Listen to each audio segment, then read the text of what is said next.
नमस्कार, स्वागत है आपका। आपके साथ मैं दीपेश बरगले। आज बात करने वाले हैं महंगाई की। महंगाई है कि कम होने का नाम नहीं ले रही है। रायपुर में पेट्रोल के दाम ने शतक लगा दिया है तो डीजल शतक लगाने के लिए बेताब नजर आ रहा है। बढ़ती कीमत लोगों की जेब पर भारी पड़ रही है, लेकिन सरकार के खजाने लबालब होते जा रहे हैं। सवाल है कि पेट्रोल डीजल की कीमतों पर लगी आग कौन बुझाएगा? केंद्र और राज्य में किसी एक को टैक्स घटाने की पहल करनी होगी। सीजी में शराब पर टैक्स बढ़ाकर पेट्रोल डीजल पर राहत दी जा सकती है। वैट और एक्साइज के फेर में जनता क्यों पिस रही है? पहले महामारी की मार और अब महंगाई की। जनता की सुध कौन लेगा? कई और बहुतेरे सवाल हैं जिनके जवाब तलाशने की कोशिश करेंगे, लेकिन इससे पहले ये रिपोर्ट देखिए। कोरोना काल के दौर में रायपुर पेट्रोल की कीमतों में नया रिकॉर्ड कायम कर रहा है। 2 अक्टूबर को पेट्रोल की कीमत ने शतक लगा दिया, वहीं डीजल भी शतक लगाने की तैयारी में है। पहली बार रायपुर में पेट्रोल ने 100 रुपए के आंकड़े को छुआ। एक महीने से अधिक समय तक कीमत 99.18 से 99.62 रुपए के बीच रही। 2 अक्टूबर को पेट्रोल की प्रति लीटर कीमत 100.10 रुपए पर कायम। 2 अक्टूबर को एक्स्ट्रा प्रीमियम पेट्रोल की कीमत 103.48 रुपए है। डीजल प्रति लीटर 97.82 रुपए पर बिक रही है।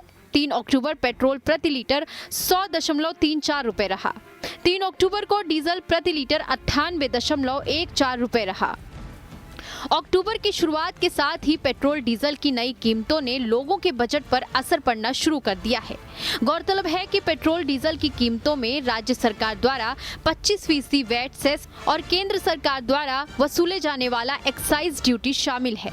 पेट्रोल डीजल की कीमतें भले ही लोगों की जेब पर डाका डाल रही हैं, लेकिन सरकारी खजाने में इस महंगाई से भरपूर राजस्व की प्राप्ति हो रही है। छत्तीसगढ़ राजस्व विभाग के आंकड़ों के मुताबिक महंगाई बढ़ने से पेट्रोल डीजल की खपत में जरूर कमी आई है, लेकिन दोनों पदार्थों की कीमतें बढ़ने की वजह से अब सरकार को ज्यादा टैक्स मिल रहा है। अप्रैल से अगस्त 2021 के डाटा पर गौर करें तो 5 महीने में 5,439 करोड़ का राजस्व प्राप्त हुआ। वेट टैक्स में राज्य को 5,439 करोड़ रुपए की प्राप्ति हुई है। बीते साल अप्रैल से अगस्त महीने के बीच 3,663 करोड़ रुपए थी। पिछले साल के मुकाबले इन 5 महीने में आय में 46% बढ़ोतरी हुई है।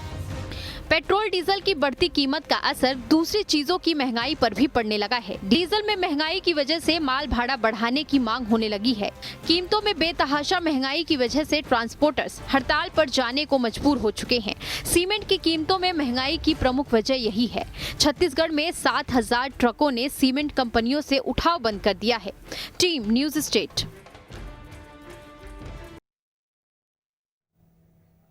तो एक तरफ जहां पेट्रोल डीजल की कीमतों में इजाफा हो रहा है, तो दूसरी तरफ पेट्रोल डीजल के बढ़ते दामों की वजह से महंगाई भी बढ़ती नजर आ रही है। अब इसको लेकर केंद्र और राज्य सरकारों के बीच एक दूसरे पर आरोप प्रत्यारोप का दौर चल रहा है, यानी कि बीजेपी और कांग्रेस दोनों एक दूसरे पर इसको लेकर आरोप प्रत्यारोप मढ़ते हुए नजर आ रहे हैं।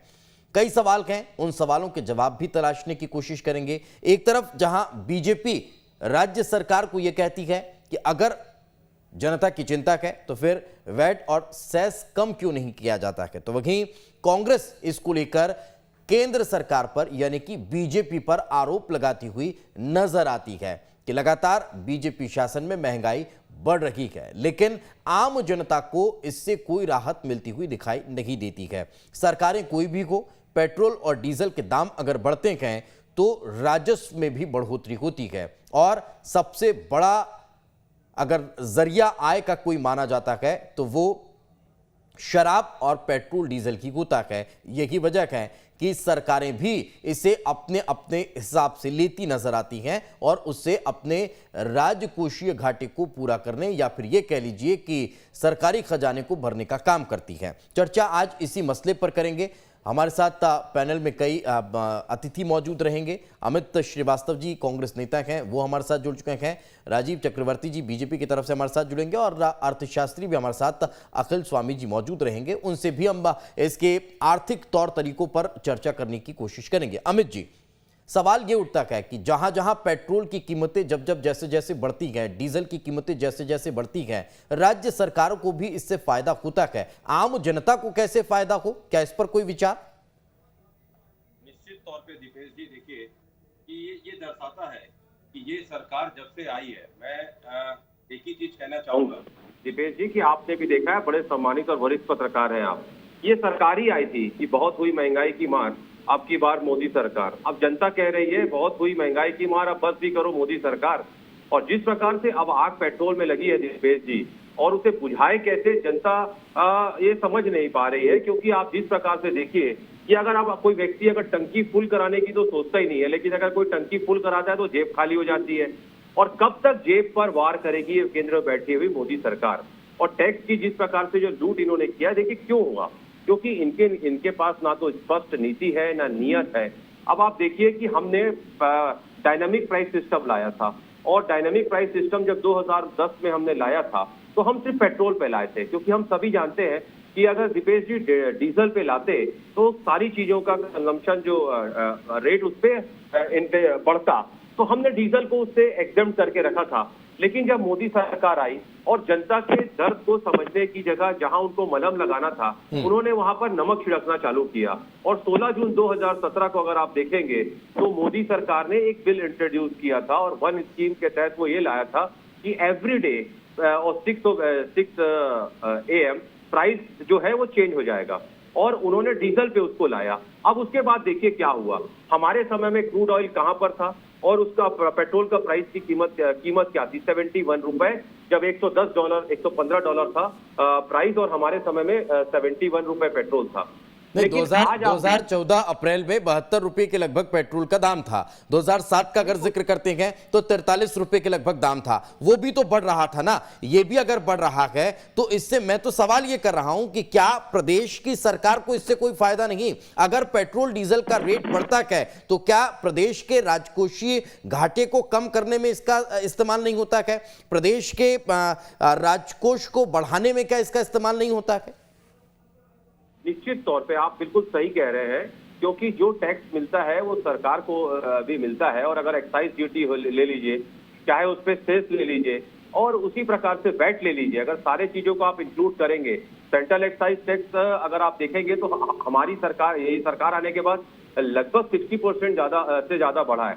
और उसी प्रकार से आप देखिए, आपने जो कहा बहुत वाजिब आपने प्रश्न किया, लेकिन आप उस समय का क्रूड ऑयल का भी प्राइस देखिए। हमारे समय में जब $110 था तो 72 रुपीज था, और इनके समय में जब 68 है तो 100 सेंचुरी मार रहा है। तो ये जनता के मर्म को समझना पड़ेगा। और जिस प्रकार से आज कहते हैं ना कि पूछ रही झुकी जनता आज क्यों इतनी महंगाई है, मैं इसलिए ये चीज पूछ रहा हूं कि पिछले अगर 5 महीनों का जिक्र किया जाए तो लगभग 5,500 करोड़ से ज्यादा की कमाई राज्य सरकार को भी हुई है अपने ही वैट और टैक्स के मिला करके। तब सवाल ये उठता है कि क्या हम वैट टैक्स में सेस में कोई कमी नहीं कर सकते हैं? अगर हम अपने प्रदेश में कमी करेंगे तो हम दूसरों पर सवाल खड़े कर सकते हैं कि हमने अपनी जनता के लिए करके दिखाया है, आपको भी करना चाहिए।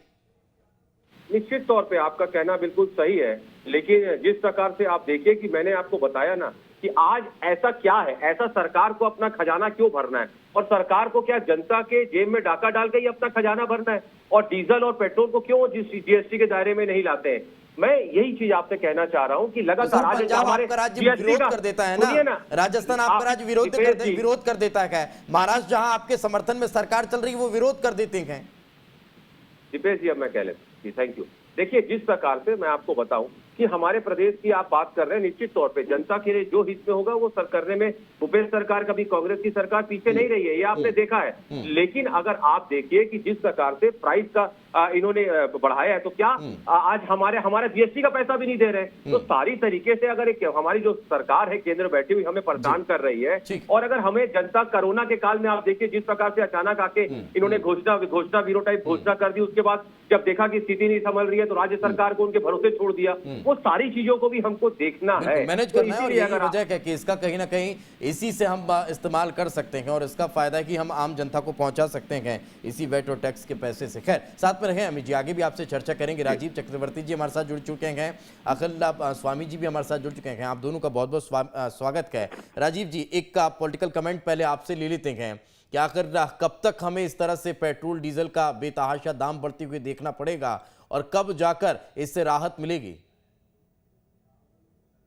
पहले तो मैं आपको ये बता दूं कि कांग्रेस पार्टी के लीडरान और मेरे प्रिय मित्र अमित जी थोड़ा सा अंतर्राष्ट्रीय समाचार भी देख लें। ब्रिटेन में पेट्रोल और डीजल की मारामारी चल रही है, रुपए देकर भी मिल नहीं रहा है। फिनलैंड और दूसरे दक्षिणी अमेरिका प्रांतों में भी पेट्रोल और डीजल की मारामारी चल रही उपलब्ध है, तो कहीं पर चेन उपलब्ध नहीं है जहां पेट्रोल पंप तक या डीजल पंप तक पहुंचे। नंबर 2 की बात यह है कि केंद्र सरकार पूरे देश में वैक्सीनेशन कर रही है, जो यूनिवर्सल वैक्सीनेशन में नहीं है। केंद्र सरकार नेशनल हाईवे प्रोजेक्ट के ऊपर लगातार सड़कों को जोड़ रही है और केंद्र सरकार दूसरे मामले में भी उसको बजट की आवश्यकता है, लेकिन तो सर उसका सारा पैसा हमारी पेट्रोल डीजल के पैसे से लेंगे? नहीं, देखिए वो तो एक मद है। ये तो देखिए, देश जब द्वितीय विश्व युद्ध हुआ था उसके बाद जापान के लोगों ने कमर कस लिया था कि हम राष्ट्र के पुनर्निर्माण में सब कुछ झोंक देंगे। तो ये तो राजनीतिक हथकंडा अपना लिया है हमारे विपक्षी बंधुओं ने, जबकि 2 साल के कोरोना में पूरी दुनिया में हाहाकार मच गया और उस हाहाकार के बाद यदि कोई दिखता है तो किस प्रकार से केंद्रीय आय के केंद्रीय पुल में कुछ बचत हो जाए। और आज अगर ऑयल देखेंगे, क्रूड ऑयल का अगर प्राइस देखेंगे तो उसमें भी काफी बढ़ोतरी हुई है। उसके बावजूद भी पेट्रोल और डीजल की सुनिश्चितता पेट्रोल पंपों में है, तो ये हमारी उपलब्धता है, ये हमारी सफलता है कि हम उस चैन को तोड़ने नहीं दे रहे हैं। तीसरी बात, वो भले फिर पेट्रोल के दाम कुछ भी हो जाए सर, डीजल के दाम कुछ भी हो जाए, उससे महंगाई भले देश में कैसे भी बढ़ती रहे। नहीं दीपेश जी, उसमें नियंत्रण है, ऐसा नहीं है, और वो कमेटी तय करती है, रोज तय होता है वो, इसमें सरकार का सीधा नियंत्रण नहीं है। लेकिन मैं आपको सीधा और सार्थक बात बता रहा हूं कि केंद्र को अगर देश चलाना है तो ये त्याग सबको करना पड़ेगा, और राज्य सरकार भी इसमें जो वैट का अपना हिस्सा, जो आप ही ने अभी कहा। ठीक है सर, आप लोगों ने तो सोच लिया है त्याग करते रहिए, लेकिन कितना त्याग करेगा वो आम आदमी जिसको 100 रुपये से ज्यादा का पेट्रोल पड़ रहा है और दिन में वो 400-500 रुपये ही कमा पाता है, तब फिर डेली अगर 100 रुपये का पेट्रोल डलाना है तब फिर वो कितना त्याग करेगा सर? ये भी सोचना होगा। ये त्याग कहीं उसका भारी ना पड़ जाए, इस पर भी विचार करिएगा। राजीव जी, लौट रहा हूं। अखिल स्वामी जी बहुत देर से इंतजार कर रखे हैं और सही अगर विश्लेषण है तो वही कर पाएंगे इस तरह के मसलों को लेकर। अखिल जी, सवाल यहां पर यही उठता है कि कैसे इन कीमतों को कंट्रोल किया जा सकता है। जीएसटी जरूर हम कोशिश करते हैं कि जीएसटी के दायरे में लाया जाए ताकि इसका फायदा आम जनता को भी हो, लेकिन क्या राजनीतिक का हस्तक्षेप की वजह से वो संभव हो पाएगा? देखिए, पहली बात तो ये है कि जो केंद्र सरकार है वो अपने बजट और अपनी आय और व्यय की बात सोच रही है। जो राज्य सरकार है वो भी अपने आय व्यय और बजट की बात सोच रही है। लेकिन केंद्र सरकार और राज्य सरकार दोनों, जो मध्यम वर्ग और अल्प मध्यम वर्ग और जो टैक्सी चलाने वाले हैं, जो ट्रक ऑपरेटर्स हैं, जो ट्रांसपोर्टर्स हैं, जो छोटे लोग छोटे वो चलाते हैं, जो सीएनजी के दाम भी आपने 2.5 रुपए के हिसाब से बढ़ा दिए, तो जो छोटे खोमचे लगाते हैं उनके आय व्यय के बारे में कोई नहीं सोच रहा है। तो देखिए, वास्तविकता ये है कि भारत जैसे देश में अगर गरीब वर्ग के बजट के बारे में, उसके आय व्यय के बारे में और उसके कष्ट के बारे में सोचा जाए तो राज्य सरकार और केंद्र सरकार दोनों की जो कष्ट हैं वो दूर हो सकते हैं। चलिए, मैं इस बात से बिल्कुल सहमत हूं जो राज्य सरकार के कांग्रेस के प्रतिनिधि ने कहा और जो बीजेपी के प्रतिनिधि ने कहा कि आय के स्रोत आपको बढ़ाने हैं। देखिए, केंद्र सरकार के पास 4 आय के स्रोत हैं मुख्य। पहला है कॉर्पोरेट टैक्स, दूसरा है इनकम टैक्स, तीसरा है जीएसटी और चौथा है पेट्रोल डीजल पे और शराब पे टैक्स। देखिए, कॉर्पोरेट टैक्स और इनकम टैक्स केवल केंद्र सरकार लगा सकती है। आपने 2 साल पहले कॉर्पोरेट टैक्स में छोटी कॉर्पोरेट्स के टैक्सेस को घटाया, जिसकी वजह से केंद्र सरकार पे जो राजस्व का भार पड़ा वो करीब 1.5 लाख करोड़ का पड़ा। पिछले 2 साल के अंदर आपने इनकम टैक्स नहीं बढ़ाया। कॉर्पोरेट टैक्स कौन देता है? वो कॉर्पोरेट्स देते हैं जिनके पास इनकम होती है। इनकम टैक्स कौन देते हैं? जिनके पास इनकम होती है। अगर आपकी इनकम बढ़ती है तो आप टैक्स देते हैं, नहीं होती तो नहीं देते। अध्ययन बताते हैं कि केवल 3% लोग हैं जिनकी इनकम बढ़ी है, 97% लोगों की या तो इनकम स्टैग्नेट हो गई है या कम हो गई है। अब प्रश्न ये होता है कि आप उस चीज पे टैक्स लगा रहे हैं। कभी हिस्ट्री में, हिंदुस्तान की हिस्ट्री में ऐसा नहीं हुआ कि जो पेट्रोल डीजल पे टैक्स है वो कॉर्पोरेट टैक्स और इनकम टैक्स से ज्यादा हो जाए जी। क्योंकि ये जो टैक्स है, ये पेट्रोल और डीजल पे टैक्स है, ये एक प्रकार का नॉन डिस्क्रिमिनेटरी टैक्स है। ये जितना अमीर से अमीर आदमी जब अपनी कार में पेट्रोल डलवाता है तो जितना खर्च करता है, उतने छोटे से छोटा आदमी जब अपने मोटरसाइकिल या स्कूटर पे या 3 व्हीलर में डलवाता है तो उतना खर्च करता है। भारत जैसे देश में जहां पे एक बड़ी जनसंख्या कोविड की वजह से गरीबी रेखा के नीचे चली गई है जी। वहां पे अगर आप उनके आय के स्रोत, उनके बजट के बारे में नहीं सोचेंगे तो देश की अर्थव्यवस्था को ज्यादा नुकसान होगा। तो आप वो टैक्स लगाइए जिनकी इनकम बढ़ी है, जिनकी इनकम बच गई है, उन पे टैक्स लगाइए। उन पे टैक्स लगाने की क्या आवश्यकता है जिनकी नौकरियां छूट गई हैं, जिनकी नौकरियों में वेतन कटौती हो गई है, जिनके छोटे उद्योग जो हैं वो चल नहीं रहे हैं, उन पे इस प्रकार का टैक्स जो कि अमीर और गरीब में बराबर से लगता है, उस प्रकार का टैक्स लगाने का क्या औचित्य है? बिल्कुल, ये सबसे बड़ा सवाल है और जायज भी है जी। लेकिन अखिल जी, इसमें मेरा एक सवाल यहां पर यह है कि अगर, जैसा कि आपने अपनी बात की शुरुआत में ही इस बात का जिक्र किया कि राज्य और केंद्र की सरकारें या फिर ये कह लीजिए कि राजनीतिक दल अपने अपने सत्ता के दौरान आय और व्यय का जो ब्यौरा है उसको व्यवस्थित रखने के लिए या फिर राजस्व को हासिल करने के लिए इस तरह से पेट्रोल डीजल पर टैक्स लगाते रहते हैं, तब सवाल यहां पर यह खड़ा होता है कि क्या राजनीतिक इच्छा शक्ति क्या पेट्रोल डीजल या पेट्रोलियम पदार्थ को जीएसटी के दायरे में आने दे सकती है? देखिए, इसमें राजनीतिक इच्छा शक्ति प्रश्न ये है कि आय के स्रोत तो आपको बढ़ाने पड़ेंगे जी। आप इसको जीएसटी में भी ला सकते हैं, आप इसमें टैक्सेस भी कम कर सकते हैं, लेकिन आपको ऑल्टरनेटिव सोर्स ऑफ टैक्सेस ढूंढने पड़ेंगे। जब तक आप कॉर्पोरेट टैक्स नहीं बढ़ाएंगे, जब तक पिछले 1 साल के अंदर अगर आप देखेंगे तो शेयर मार्केट के अंदर लोगों की आय दुगनी हुई है। जो बड़े बड़े कॉर्पोरेट्स हैं उनका मार्केट कैपिटलाइजेशन डबल हुआ है।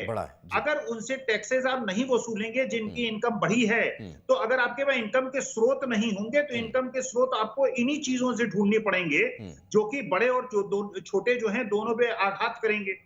मेरे को कभी छूट जाती है अगर भगवान न करे $130-140 पे जैसे 2012-13 में पहुंच गए थे जो इसके क्रूड के प्राइसेस थे और ब्रेंट के प्राइसेस थे, अगर वैसा होगा तो देश की अर्थव्यवस्था को क्या होगा? तो हमें वैकल्पिक जो टैक्स के सोर्सेज हैं उनको ढूंढना पड़ेगा और अगर वैकल्पिक सोर्सेज मिल गए तो हम ये जो गरीब जनता है, जैसे महात्मा गांधी कहते थे, जब भी कोई निर्णय लीजिए ये देखिए कि उसका जो प्रभाव है वो गरीब से गरीब आदमी पे क्या पड़ता है। चलिए, ये तो सबसे महत्वपूर्ण है कि क्या वैकल्पिक व्यवस्थाओं पर विचार हो रहा है। सबसे पहले छत्तीसगढ़ के लिहाज से प्रदेश सरकार क्या कर रही है? अमित जी, सवाल यहीं से शुरू होता है कि आपके पास आय के स्रोत बहुत कम हैं, क्या उसको बढ़ाने पर कोई विचार हो रहा है, जैसा कि अखिल जी कह रहे हैं? बात पूरी तरीके से सुन रहे थे और मुझे लगता है कि हम सब में वो बहुत एक्सपर्ट है, उम्र के हिसाब से भी और अर्थशास्त्री होने के हिसाब से भी। तो मैं आपको बता दूं कि कई वैकल्पिक व्यवस्था, जैसे हमने एथनॉल से अभी यहाँ पर काम चालू किया है और लगातार ऐसी बहुत सी योजनाओं पे हम काम कर रहे हैं जो वैकल्पिक व्यवस्था, जिस प्रकार से अखिल स्वामी जी ने कही, मैं उनकी बात से पूरी तरीके से सहमत हूँ। लेकिन मैं एक और चीज कहना चाहता हूँ कि इच्छा शक्ति, जो आपने भी प्रश्न उठाया था, देखिए अभी राजीव भाई कह रहे थे कि डायनामिक प्राइस सिस्टम के तहत एवरीडे प्राइस चेंज होता है। नहीं साहब, जब बंगाल में चुनाव होता है तो 65 दिनों तक आप उसमें रेट को रोक के रख देते हैं और जब जो चुनाव के रिजल्ट आ जाते हैं उसके बाद आप लगातार जिस प्रकार बढ़ाते हैं, 70-70 बार आप प्राइस को बढ़ा देते हैं, तो ये दर्शाता है कि आप हर चीज को चुनाव के पॉइंट ऑफ व्यू से देखते हैं। और एक चीज और मैं आपको बताना चाहता हूं कि जिस प्रकार और इस संक्रमण काल में, कोरोना काल में, आपदा काल में जब जनता परेशान है, राजू भाई मैं कह लूं 2 मिनट पे कहना चाहूंगा, मोदी सरकार ने पेट्रोल पे जो एक्साइज ड्यूटी बढ़ाई है वो 258% बढ़ाई है और डीजल पे 820% बढ़ाई है। ये तो कहीं ना कहीं ये दर्शाता है दीपेश जी कि सरकार जो बैठी हुई है केंद्र में, जो निरंकुश सरकार है, वो जनता के बारे में कुछ भी नहीं सोच रही है। जनता को मैंने जैसा कहा ना कि जनता के दर्द को समझना चाहिए, जहां मलहम लगाना चाहिए। केंद्र में बैठी हुई सरकार लगातार उसमें नमक रगड़ने का काम कर रही है, ये एक दुखद पहलू है। तो सर, क्या एक हाथ से ताली बजती है, दोनों से नहीं? अगर वहां वो पैसा जा रहा है तो उसका कुछ हिस्सा राजकीय कोष में भी तो आ रहा है ना। तो वही जनता का पैसा है, वही प्रदेश के लिए भी मिल रहा है, वही देश के लिए भी मिल रहा है। 100 रुपये में अगर पेट्रोल बिक रहा है तो उसका 27 रुपया आपके जेब में आ रहा है, 39 रुपया उनके जेब में जा रहा है, तो वो 27 तो आपके पास भी आ रहा है ना सर, दोनों बराबर। देखिए, मैंने जैसा आपको कहा ना कि ये संवेदनशीलता की बात है। हम तो लगातार प्रयास कर रहे हैं। मैंने जैसा कहा कि लगातार हमको सौतेला व्यवहार करके प्रताड़ित करने का 3 काम साल किया के जा रहा लगभग हो गया, कहाँ एक भी बार ना वैट कम हुआ ना सेस कम हुआ। डीजल पर तो 2 रुपये सेस भी आप ले रखेंगे। देखिए, और भी अगर आप गैर चीजें देखेंगे, जैसे हमने किसानों के जेब में पैसा डालने का काम किया छत्तीसगढ़ के, और भी अगर दीगर आप चीजों को देखेंगे। अमित जी, एक मिनट सुन लीजिए, हाईवे पर ला रहे हैं। सुन लीजिए राजीव भाई, सुन लीजिए। तो कोई बात नहीं। देखिए, छत्तीसगढ़ की जनता ने राजीव भाई वो आपके पूर्व मंत्री जी का वक्तव्य नहीं भूला है। जब उनसे पूछा गया महंगाई बहुत बढ़ रही है तो उन्होंने कहा खाना खाना छोड़ दो, पेट्रोल डीजल बढ़ाना छोड़ दो। और मैं तो कहता हूं ना, अगर कोरोना काल में आपके मंत्री के पास कोई जाता और कहता ऑक्सीजन की जरूरत है तो वो कहते सांस लेना छोड़ दो। तो ये होती है संवेदनहीनता, ये होती है जिस प्रकार से आपके मंत्रियों का वक्तव्य आता है, शर्म आनी चाहिए। बात कर रहे हैं, सुन लीजिए, अरे आप अभी गूगल पे अभी सर्च कर लीजिए दीपेश जी, हमने कई बार उस पर डिबेट किया, इनके पूर्व मंत्री ने जो कहा था। लेकिन मैंने कहा ना कि जो भी जरूरत बयान ही हास्यास्पद था, इसलिए बात तो हास्यास्पद आपको लगेगी। जी बिल्कुल। देखिए, मैं एक और चीज आपको कहना चाहता हूँ कि देखिए, बीजेपी के नेताओं के बेशर्मी भरे बोल जो है ना, और मानवता दोनों ही बीजेपी के नेताओं की विचारधारा में नहीं है। सत्ता का घमंड छोड़ दीजिए साहब, ये जनता है, किसी दिन भी उठा के पटक देगी। जनता है, उखाड़ के फेंक देगी सत्ता से। नहीं आते हैं, कांग्रेस की तरफ से भी ऐसे कई बयान हैं जिनको अगर हम चर्चा में लाना शुरू करेंगे तो बहुत लंबा वक्त निकल जाएगा। खैर, मैं लौटूंगा। राजीव जी, एक महत्वपूर्ण सवाल यहाँ पर ये है, जी हम गरीबों का उपहास नहीं उड़ाते, आई एम सॉरी, लेकिन हम गरीबों का उपहास नहीं उड़ाते। ठीक है, लेकिन जिस महंगाई का आप जिक्र कर रहे हैं उसका एक जवाब भी लेने की कोशिश करूंगा मैं अखिल जी से कि आखिर मुद्रास्फीति की दर अगर लगातार कम हो रही है, फिर महंगाई कैसे बढ़ रही है, उस पर चर्चा होगी, उनसे जरा विश्लेषण करवाने की कोशिश करेंगे। लेकिन राजीव जी, सवाल आपसे यही है कि क्यों आखिर और कब तक इस मार को झेलना पड़ेगा देश की जनता को?